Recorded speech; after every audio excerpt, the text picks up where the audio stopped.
आप सभी को नमस्कार। आज हम बात करेंगे टाइम मैनेजमेंट स्किल को लेकर। दोस्तों, समय इतना ज़्यादा इम्पॉर्टेंट है कि जो इंसान इसकी वैल्यू समझते हैं, इसको अंडरस्टैंड करते हैं, वो सफलता की राहों में बहुत जल्दी पहुंच जाते हैं और काफ़ी बड़ी सफलता अचीव करते हैं। समय को लेकर बहुत सारी किताबें लिखी हुई हैं, बहुत सारे लोगों ने बातें की हैं, इनके ऊपर हज़ारों बुक्स मिलेंगी।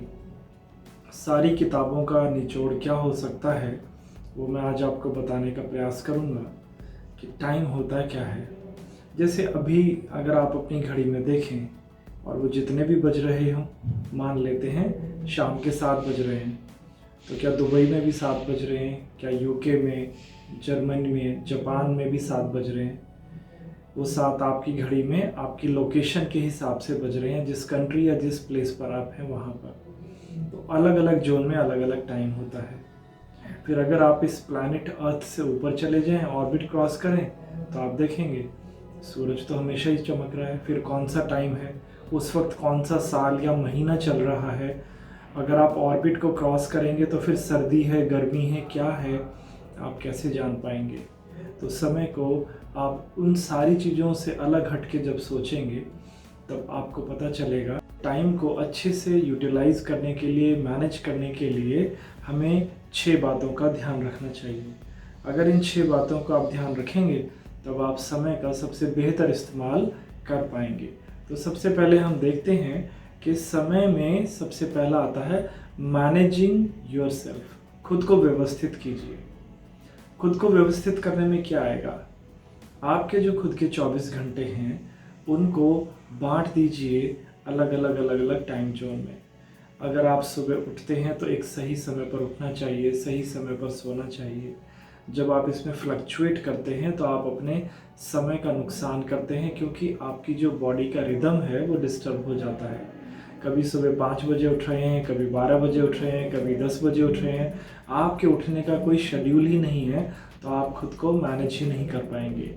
If you cannot manage your self, you cannot manage your time and you cannot manage other people, in fact you cannot manage anything else. कुछ भी मैनेज नहीं होगा। तो खुद को व्यवस्थित करने के लिए टाइम टेबल बनाना ज़रूरी होता है, जो आगे मैं आपको बताऊंगा किस तरह से बनता है। और अगर आपको खुद को मैनेज करना नहीं आता तो आप मेरी सलाह ले सकते हैं, मुझसे और जानकारी जुटा सकते हैं, मुझे मैसेज कर सकते हैं, मेल कर सकते हैं, व्हाट्सएप कर सकते हैं। मैं आपको सिखाऊंगा कि खुद को मैनेज कैसे किया जाता है। समय की जो दूसरी बात है वो ये है कि आपको अपना टाइम टेबल कैसे बनाना चाहिए। कुछ लोग टाइम को मैनेज करने के लिए डेली टाइम टेबल फॉलो करते हैं और वो उनसे होता नहीं है। सुबह 4 बजे क्या करेंगे, 7 बजे क्या करेंगे, 10 बजे क्या करेंगे, ये सब लिखते रहते हैं और किसी दिन 7 बजे वो नहीं हुआ तो पूरा शेड्यूल ख़राब कर लेते हैं। आपको टाइम टेबल वीकली बनाना चाहिए। मतलब कि संडे को बैठिए और मंडे से लेकर सैटरडे तक, इवन संडे तक आप क्या करेंगे वो वीकली होना चाहिए। आपको स्क्रीन पर एक स्क्रीनशॉट मिलेगा जिसके हिसाब से आप अपना टाइम टेबल बना सकते हैं, जिसके अंदर आपके जो मोस्ट प्रायोरिटी वर्क हैं उनको लिख सकते हैं, इम्पॉर्टेंट काम लिख सकते हैं, गुड काम जो हैं वो आप इसमें देख ही रहे होंगे स्क्रीन पर कि किस तरह से वीकली टाइम टेबल बनाया जाता है। क्योंकि दोस्तों, हमारा माइंड एक वीक को आराम से मैनेज कर सकता है, अफोर्ड कर सकता है और फॉलो कर सकता है। रोज रोज करेंगे तो वो ओवरलोडेड हो जाता है, और जब हम उसको महीने में करते हैं टाइम टेबल को तो वो ध्यान नहीं देता। तो टाइम टेबल को बनाना और अपने गोल को सेट करते हुए टाइम टेबल बनाना वीकली सबसे अच्छी और सफल होने के लिए ज़्यादा पॉजिटिविटी की बात है। तीसरी चीज़ हम अंडरस्टैंड करेंगे how to deal with other people. दूसरे लोगों से हमें कैसे डील करना चाहिए। दूसरे लोगों से डील करते समय आपको आना चाहिए आर्ट ऑफ सेइंग नो।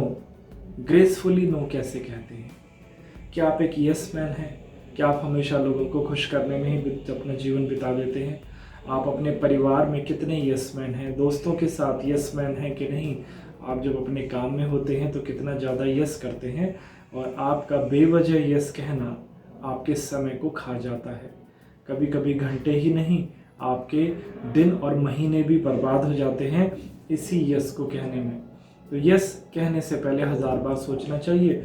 और जिन लोगों को नो कहना नहीं आता, उनका सबसे ज़्यादा बर्बाद होता है उनका खुद का कीमती समय। तो आप समझ रहे हैं नो कैसे कहा जाता है। ये भी एक आर्ट होता है, स्किल होती है। हर इंसान को नो कहना नहीं आता। नो इस प्रकार से कहना चाहिए कि सामने वाले को बुरा ना लगे और उसको आपके टाइम की वैल्यू का पता चले। तो अगर आपको नो कहना नहीं आता तो मुझसे सीखिए, मैं सिखाऊंगा कि सही तरीके से बगैर किसी को दुख पहुंचाए नो कहने के क्या तरीके होते हैं और उसका मनोविज्ञान क्या होता है। अगली बात है कि आप अपने पर्सनल टाइम को किस प्रकार से मैनेज करते हैं। तो जब हम टाइम को मैनेज करते हैं तो वो 4 भागों में बटा होता है, और जब उस 4 भाग में आप कहीं पर भी जाएं वो किसी न किसी बॉक्स में तो रहेंगे। ये सब बातें भी आप अगले कुछ क्षणों में सीखने जाएंगे। और छठी बात होती है कि आपको एक टू डू लिस्ट बनानी चाहिए और एक नॉट टू डू लिस्ट बनानी चाहिए। यानी कि कुछ कार्य करने हैं उनकी भी लिस्ट होती है वीकली बेसिस पर, और weekly not to do list यानी कि मैं कौन से ऐसे कार्य हैं जो इस हफ्ते नहीं करूँगा और मुझे करने ही नहीं है। तो अब थोड़ा सा अंडरस्टैंड करते हैं कि हमारी जो बायोलॉजिकल क्लॉक है, जिसको हम सर्केडियन रिदम कहते हैं, वो किस प्रकार से कार्य करता है। तो दोस्तों, सर्केडियन रिदम हमारी एक बायोलॉजिकल क्लॉक का नाम है जो हमारे सोने की और जागने की चीज़ों को ही ठीक नहीं करता, इसके अलावा हमारे भोजन यानी कि खाने और पीने पर भी वो ध्यान देता है। हमारी बायोलॉजिकल क्लॉक कहती है कि हमें रात को जल्दी से जल्दी सोने का प्रयास करना चाहिए। लगभग हमें 9 से 10 के बीच में सो जाना चाहिए। जो व्यक्ति 9 से 10 के बीच में सो जाया करते हैं, ऐसे लोगों का मेलाटोनिन नाम का हार्मोन काफ़ी मात्रा में बनता है, क्योंकि इसकी बनने की 2 संभावनाएं हैं।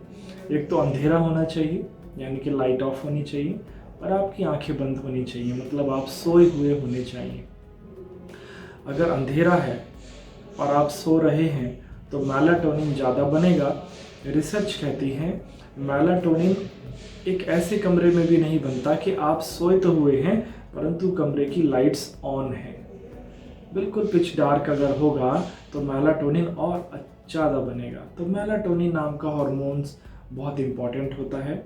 ये मेलाटोनिन हमें रिलैक्स करने के काम आता है।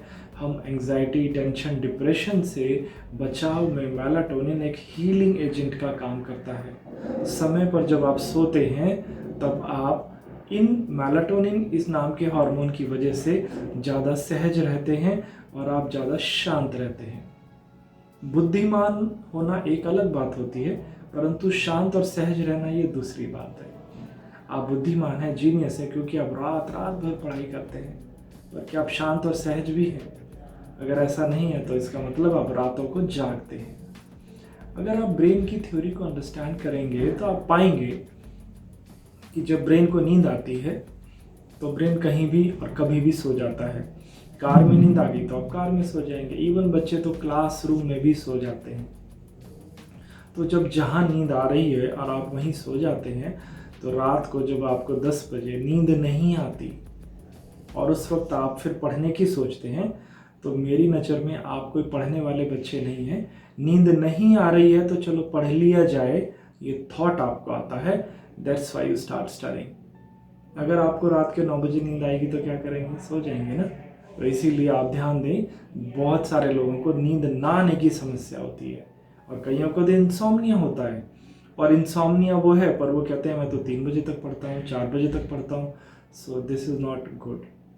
और फिर सुबह अगर आप वक्त पे उठेंगे तो सूर्य उदय होने से 1 घंटा पहले सेरोटोनिन नाम का हार्मोन बनता है।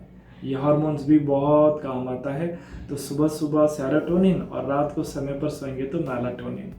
ज़्यादा जानकारी के लिए आप गूगल कर सकते हैं कि what is the importance of melatonin and serotonin hormones in your life. ये न्यूरोट्रांसमीटर आपकी लाइफ को बदलने के लिए बहुत इंपॉर्टेंट होते हैं। तो दोस्तों, मेरा मानना है अपने आप को मैनेज करने के लिए सही वक्त पर सोना और जागना बहुत बहुत ज़्यादा इम्पॉर्टेंट होता है। अगली चीज़ हमें अंडरस्टैंड करनी है कि एक काम होते हैं जो अर्जेंट भी हैं और इम्पॉर्टेंट भी हैं। अगर कोई काम ऐसा है कि आपको अभी अभी करना पड़ेगा तुरंत, क्योंकि वो अर्जेंट हो गया है और इम्पोर्टेंट तो था, इसका मतलब ये है कि आप उस काम को टाल रहे थे, और जब वो इम्पोर्टेंट था बट अर्जेंट नहीं था तब आपने उस कार्य को किया ही नहीं, और अब वो हो गया है अर्जेंट। तो लाइफ कैसी हो जाएगी? फायर फाइटिंग लाइफ हो जाएगी, बर्न आउट पोजीशन आ जाएगी, और आप एक आग बुझाने वाले इंसान जैसे हो जाएंगे कि सब कुछ छोड़कर अभी इसी काम को कीजिए। और ऐसे लोग बहुत मुसीबत में रहते हैं, हाइपर रहते हैं, एंग्जाइटी रहती है उनको, क्योंकि वो वक्त को जाया करते हैं। कुछ लोगों का होता है कि अर्जेंट तो है बट इम्पॉर्टेंट नहीं है। अर्जेंट है, इम्पॉर्टेंट नहीं से क्या मतलब है? जब वो अपना कोई ऐसा कार्य कर रहे होते हैं जिसमें उनका पूरा फोकस होता है, कंसंट्रेशन होती है, तो वो कार्य उनके लिए इम्पॉर्टेंट होता है। परंतु अचानक टेलीफोन की कॉल आ गई, मोबाइल आपका बज उठा, मैसेज आ गया, सोशल मीडिया पे कोई पॉपअप हो गया, तो आप अपने इम्पोर्टेंट काम को छोड़कर और उस कार्य को पहले करने लगते हैं जो एक्चुअल में आपके दिमाग को अर्जेंट लगने लगा। यानी कि व्हाट्सअप अभी देखूंगा, मेल अभी इसी वक्त चेक करूंगा, तो इम्पोर्टेंट काम से आपका ध्यान हट जाता है। और अगर आपका ध्यान वहाँ से हट गया तो क्या होगा? फिर आप उस इम्पोर्टेंट काम में जो फोकस और कंसंट्रेशन उस वक्त मिली हुई थी वो चली जाती है। इसीलिए ये जो बॉक्स है, क्वाड्रेंट है, इसमें भी रहना ठीक नहीं होता। कुछ लोगों का होता है नॉट अर्जेंट, नॉट इम्पॉर्टेंट, उनकी ज़िंदगी रिलैक्स रहती है, मतलब ज़िंदगी में कोई गोल ही नहीं है, कोई लक्ष्य ही नहीं है। तो जब हम इस तरह से सोच रहे होते हैं कि हमारी ज़िंदगी में ना तो कोई गोल है ना लक्ष्य है, तो हम किसी भी कार्य को इम्पॉर्टेंट भी नहीं और अर्जेंट भी नहीं अंडरस्टैंड करते। ऐसे लोग बहुत इररिस्पॉन्सिबल होते हैं, रिलेशनशिप उनकी ख़राब रहती है और उनकी ज़िंदगी में कुछ हासिल नहीं होता, वो वक्त को पूरा 100% बर्बाद कर लेते हैं। ऐसे लोगों का पुनर्जन्म में बहुत विश्वास होता है कि चलो ये जन्म अगर बेकार चला भी गया तो अगला जन्म तो है ना, फिर कर लेंगे। ऐसे ही वो बिलीफ सिस्टम से चलते हैं। और एक होता है कि इम्पॉर्टेंट सब कुछ है बट अर्जेंट कुछ नहीं है, एवरीथिंग इज़ इम्पॉर्टेंट। आपके लिए मूवी भी इम्पॉर्टेंट है, मोबाइल भी इम्पॉर्टेंट है, टीवी भी इम्पॉर्टेंट है, सोना भी इम्पॉर्टेंट है, दोस्तों से गप्पे मारना भी इम्पॉर्टेंट है, और उतना ही इम्पॉर्टेंट आपको अपना करियर बनाना भी होता है। उतना ही इम्पॉर्टेंट पढ़ाई भी होती है, उतना ही इम्पॉर्टेंट अपने आप को व्यवस्थित करना भी होता है। तो जब हम इस तरह की हर चीज़ों को इम्पॉर्टेंट ही समझते हैं तो फिर हम उसको क्यू में लगा देते हैं। 1 2 3 4 5 6 7, 1 पे क्या करेंगे, 2 पे क्या करेंगे, 3 पे क्या करेंगे। तो सबसे पहले 1 पर वो कार्य करने चाहिए जिसका पूरा का पूरा असर आपकी ज़िंदगी पर होने वाला है, जैसे कि करियर बनाने का काम। और करियर बनाने के लिए तो पढ़ना पड़ेगा, और पढ़ने के लिए व्यवस्थित होना पड़ेगा। ये जब आप कार्य करेंगे तो आप देखेंगे आप अपनी ज़िंदगी में दूसरों से जल्दी और बेहतर तरीके से काम करने लगे। और एक होता है मेडिटेशन, एक होता है विजुलाइजेशन, दोनों में फ़र्क है। कहते हैं विजुलाइजेशन और मेडिटेशन में आप आंख बंद करके बैठते हैं और दूसरों को लगता है आप मेडिटेशन ही कर रहे हैं, परंतु एक्चुअली हो सकता है विजुलाइजेशन प्रोसेस हो। तो हमेशा आपको ये देखना चाहिए कि दोनों में फ़र्क क्या है, मेडिटेशन क्यों करते हैं, विजुलाइजेशन क्यों करते हैं, इसके रिजल्ट्स क्या होते हैं। जब आप ये जानेंगे तो मेरी बहुत सारी वीडियोस हैं, आप उन पे जाइए और उनको देखिए कि मेडिटेशन कैसे की जाती है, so that you can get the more benefit in your life. फिर हमें उसके बाद समझना होता है कि कौन कौन सी हमारी वो आदतें हैं जो हमें टाइम को बर्बाद करती हैं, जिसमें से एक आदत होती है chronic tomorrow syndrome. Chronic tomorrow syndrome का मतलब होता है प्रोक्रेस्टिनेशन, कल पर काम को टालने की आदत। आज नहीं करूँगा, कल करूँगा और कल ही करूँगा। तो ऐसी आदतों के पीछे कॉज क्या होते हैं? सबसे पहला कॉज ये होता है कि जिस कार्य को आप कर रहे हैं हो सकता है वो अनप्लीजेंट हो, आपको मज़ा ही ना आ रहा हो उस काम को करने में। मज़ा आपको इसलिए नहीं आ रहा क्योंकि आपको उस काम करने का एक ही तरीका पता है, और उस तरीके से तो मज़ा आ ही नहीं रहा, आप उसका तरीका ही नहीं बदलना चाहते। अगर आपको वो तरीका नहीं पता तो दूसरों से सीखिए। Go to your mama, go to your dad, go to your teacher, faculties, कितने सारे सोर्सेज होते हैं जो उसी काम को एक रोचक तरीके से भी बताते हैं। जैसे केमिस्ट्री पढ़ने में मज़ा नहीं आ रहा तो उस तरीके को बदल दीजिए, या केमिस्ट्री पढ़ना ही बंद कर देंगे। ये हमारे समय को ख़राब करने का एक ख़ास अंदाज होता है कि this job is unpleasant, that's why I just want to give up this task. नहीं, चेंज द पैटर्न। और अगली चीज़ आपको अंडरस्टैंड ये करनी है कि फियर ऑफ चेंजेस, यानी कि कंफर्टेबल जोन में ही रहता हूँ, चेंज नहीं करना चाहता। 8 बजे उठता था, 8 बजे उठूंगा क्योंकि इसमें मुझे बहुत मज़ा आता है। अगर मैं 5 बजे उठूंगा तो ये परिवर्तन होगा, और परिवर्तन तो मैं चाहता ही नहीं। कंफर्टेबल जोन में बहुत ज़्यादा इंसान खुश रहता है। तो अब आप जब कंफर्टेबल जोन में हमेशा ही रहेंगे और चैलेंजिंग जोन में नहीं जाएंगे, मतलब अपने आप को बदलने का प्रयास ही नहीं करेंगे, तो वक्त बर्बाद करेंगे। और यही वक्त आपको क्या करेगा, आपके पूरे सपनों को खा जाएगा अगर ये बर्बाद हो रहा है तो इसलिए इस टाइम को इन्वेस्ट करना सीखिए, स्पेंड करना नहीं। और क्या होता है, आपके टास्क अनक्लियर होते हैं, आपको क्लैरिटी से नहीं पता होता कौन से कार्य करने हैं, कौन से नहीं करने, इसलिए भी आपका टाइम बर्बाद होता है। टाइम मैनेजमेंट आपको नहीं पता होता, किस तरीके से आपको अपने टाइम को मैनेज करना चाहिए। आपके गोल अनक्लियर होते हैं, अगर आप अपने अनक्लियर गोल पे देखेंगे तो लक्ष्य ही नहीं पता किधर जाना है। तो जब आप अपने लक्ष्य को और अपने गोल को, टारगेट को अंडरस्टैंड ही नहीं करते, फिर तो कहीं भी चले जाएंगे। दुनिया गोल है, गोल गोल चक्कर लगाइए। कुछ लोग क्रैमिंग करते हैं, चीज़ों को अंडरस्टैंड नहीं करते, समझते नहीं है, तो क्रैमिंग करके बोर हो जाते हैं। ये इतने सारे कारण हैं प्रोक्रेस्टिनेशंस के, और प्रोक्रेस्टिनेशंस करना आलसपन की सबसे बड़ी निशानी है। अगर आपको बोलेंगे लेज़ी बोन तो आपको बुरा लगेगा, तो लोग आपको सभ्य भाषा में बोल देते हैं कि आप प्रोक्रेस्टिनेशन को फॉलो करते हैं। तो दोस्तों, आलसी कभी भी मत बनिए, आलस कभी नहीं करना चाहिए, किसी भी उम्र में नहीं करना चाहिए। अपने वीक को प्लान कीजिए, जैसा बिल्कुल बिगिनिंग में बता चुका हूँ। अपने हफ्ते को प्लान कीजिए, महीने आपके अपने आप ही प्लान हो जाएंगे। दिनों को भी प्लान कर सकते हैं अगर आप एक वीक को फॉलो करते हैं। ये कुछ बातें थी जो मैं आपको बताना चाहता था। ये टाइम को बचाने के बेहतरीन तरीके हैं, इनको फॉलो कीजिए। उम्मीद है ये वीडियो आपको बहुत पसंद आई होगी। अपने कमेंट्स ज़रूर कीजिए और मुझे बताइए कि आप अगली वीडियो किस टॉपिक पर चाहते हैं। मैं आपकी इस इच्छा को ज़रूर पूरी करूँगा। Thank you very much.